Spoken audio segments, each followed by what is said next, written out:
Você já se viu fora do corpo? Já teve sonhos lúcidos? Sonhos com sensação de queda ou de sonhar que estar voando?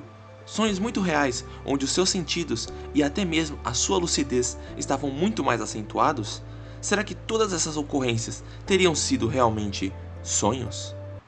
Você pode ter passado por um fenômeno denominado desdobramento, corriqueiramente conhecido por projeção astral, em que a consciência se manifesta fora do corpo físico.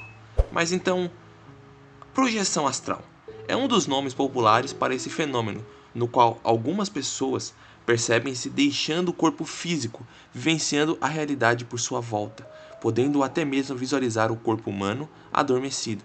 Esse fenômeno também é conhecido como experiência fora do corpo, desdobramento ou a viagem astral, que é um outro nome muito utilizado. É sabido que desde a mais remota antiguidade que a experiência fora do corpo é um fato, envolvendo conhecimentos e técnicas desenvolvidas por diversos iniciados espirituais, notadamente nos templos do Antigo Oriente. Existem diversos relatos espirituais de projeções conscientes, inclusive publicados em forma de diário. Por exemplo, as publicações dos autores estadunidenses como Robert Moron em Viagens Fora do Corpo, de 1971, e de William Bauman em Out of Body, de 1996, além do clássico de Sylvian Joseph Mordon, como também dos brasileiros, aqui como Valdo Vieira, o livro Projeções da Consciência, de 1981, e o Tratado de Projeciologia. Além do Valdo, temos o Moisés Ezag e o Wagner Borges, que é o mais conhecido e que tem até um canal no YouTube que é ativo até hoje. Tais autores fundariam posteriormente instituições dedicadas ao estudo e pesquisa dos fenômenos descritos, entre outras atividades sobre a projeção astral. Mas afinal de contas, o que é a projeção astral? Os seres humanos possuem um corpo físico e um corpo espiritual, que no caso seria o perispírito ou o espírito. Em resumo, a projeção astral nada mais é do que um indivíduo que consegue sair do seu corpo físico por um determinado período de tempo e assumir completamente o seu corpo espiritual, ter consciência, lucidez de estar com ele, sem perder a consciência dos seus atos. Ele pode ser praticada propositalmente com algum estudo e técnicas, ou ocorrer acidentalmente durante o sono, de forma natural. Alguns estudos afirmam que a projeção ocorre todas as noites de sono, mas dificilmente é percebida. Você já teve sonhos onde voa pelas cidades? Sonhos são tão reais que parecem verdade? Isto pode ser o sinal de uma projeção da consciência. Tais experiências seriam realizadas por qualquer pessoa por meio do sono, via meditação profunda, técnica de relaxamento ou involuntariamente durante o episódio de paralisia do sono, algum tipo de trauma, variações abruptas da atividade emocional e estresse, e também com as experiências de quase morte, as EQMs. A projeção da consciência é uma experiência tipicamente subjetiva, descrita muitas vezes como próxima à sensação corporal de estar flutuando como um balão. Em alguns casos, conforme relatos, havendo a possibilidade de estar vendo o próprio corpo físico, olhando sob o ponto de vista de um observador, fora do seu próprio corpo. Estatisticamente, 1 em cada 10 pessoas afirmam ter tido algum tipo de experiência fora do corpo em suas vidas. Segundo a concepção espírita, o desdobramento trata-se de um processo de exteriorização do perispírito do corpo físico. O perispírito durante esse processo sempre permanece ligado ao corpo por uma espécie de cordão umbilical, o famoso cordão fluídico, Mas aí vem a dúvida, tá bom, mas e se esse cordão, o que seria esse cordão? E ele pode se romper e eu posso morrer? E aí vem a resposta.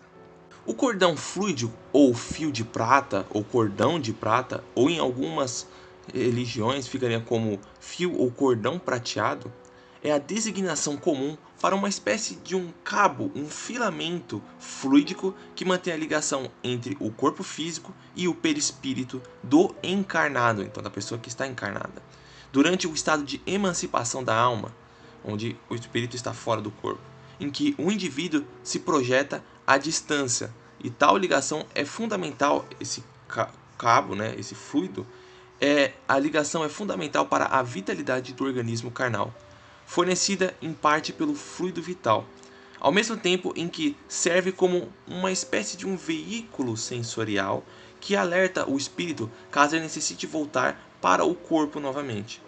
A denominação da cor prateada, na verdade, corresponde à luminosidade que tem em torno desse cordão, cuja a intensidade é inerente ao grau de vitalidade do encarnado. Essa cultura sobre o finamento está presente em várias correntes espiritualistas. Uma forma de conseguir definir se o espírito está encarnado ou se ele está desencarnado é justamente quando está fora do corpo, né? É ver se o espírito tem esse cordão fluídico, né? Esse fio de prata que liga o corpo e o espírito. Se o espírito estiver vagando, estiver esse cordão, então significa que ele ainda está encarnado. Caso não tenha, é porque ele já está morto, entre aspas, desencarnado. Quando você está fora do corpo físico, é um estado de relativa liberdade espiritual, análogo ao sonho, em que podemos agir semelhantemente a um desencarnado, podendo nos afastar a distâncias consideráveis de nosso corpo físico. O desdobramento pode ser inconsciente, caso em que, ao retornar ao corpo, a pessoa não lembra da experiência. Pode ser semiconsciente, caso em que, ao retornar ao corpo, a pessoa lembra apenas parcialmente da experiência, ou consciente, caso em que a pessoa, ao retornar ao corpo, lembra claramente da experiência. Esse último caso pode ser iniciado através de operações de encarnados ou mesmo até desencarnados, no caso benfeitores espirituais ou mentores que auxiliam, emanam fluidos, né, dariam um passe entre aspas na pessoa e a pessoa consegue se desconectar mais facilmente do corpo e os benfeitores levam ela para um local específico fora do corpo e aí ela começa a ter consciência. Essas faculdades também podem ser desenvolvidas através de exercícios metódicos, como meditação. O Livro dos Espíritos de Allan Kardec trata bastante do assunto em sua parte 2, no capítulo 8, Emancipação da Alma. Existem alguns níveis de lucidez além dos 3 que nós citamos. Por exemplo, a projeção em tempo real. Quando o projetor projeta-se para fora do corpo físico e cair num suposto plano mais próximo do plano físico, vivenciando tudo ao seu redor. Quem conseguiria esse tipo de projeção poderia relatar acontecimentos do cotidiano, naturais e extrafísicos também, a depender do nível do projetor. Seria possível interagir também com o plano físico. Projeções involuntárias. Ocorreria com a maioria das pessoas que acordariam dentro dos sonhos sem a sua própria vontade. As experiências de quase morte. São as experiências ocorridas quando, devido a uma doença grave ou um acidente, a pessoa sofre o chamado estado de quase morte. O coração e todos os sinais vitais, inclusive as ondas cerebrais detectadas por aparelhos, parariam e a morte clínica do paciente estaria atestada pelos médicos. Nessas situações, é um momento em que o espírito não se desligaria ao corpo físico, e o paciente, quando acorda, relata a experiência que viveu no plano espiritual. E por último também tem a projeção voluntária. Esse tipo de experiência poderia ser induzida através de técnicas projetivas, como meditação, amparo das entidades extrafísicas, entre outras. Também é muito comum, segundo os praticantes de yoga e também na teosofia, algumas correntes filosóficas e também algumas correntes de estudos espiritualistas que realizam muito as práticas da projeção fora do corpo, além também do próprio espiritismo. Então é isso, gente. Muito obrigado a todos vocês que participaram. Espero que vocês tenham gostado do vídeo. Lembrando, pessoal, aqui são apenas explicações sobre o que é a projeção astral. Aqui eu não vou ensinar técnicas de como realizar a projeção astral, até porque creio que existam canais muito mais apropriados para isso. E vou citar aqui o exemplo de um, como por exemplo o do Wagner Borges, que explica melhor sobre esses assuntos. E tem muitos outros aqui no YouTube e também os livros que eu recomendei. Então, peço a vocês encarecidamente, busquem, pesquisem e se aprofundem nesses assuntos. O foco desse vídeo foi apenas trazer o que é a projeção astral, certo? Então é isso, muito obrigado. Se puderem, inscrevam-se no canal, deem um like. É difícil fazer esse tipo de vídeo, é complicado e se puderem ajudar, eu agradeço muito. Muito obrigado a todos e que Deus vos abençoe.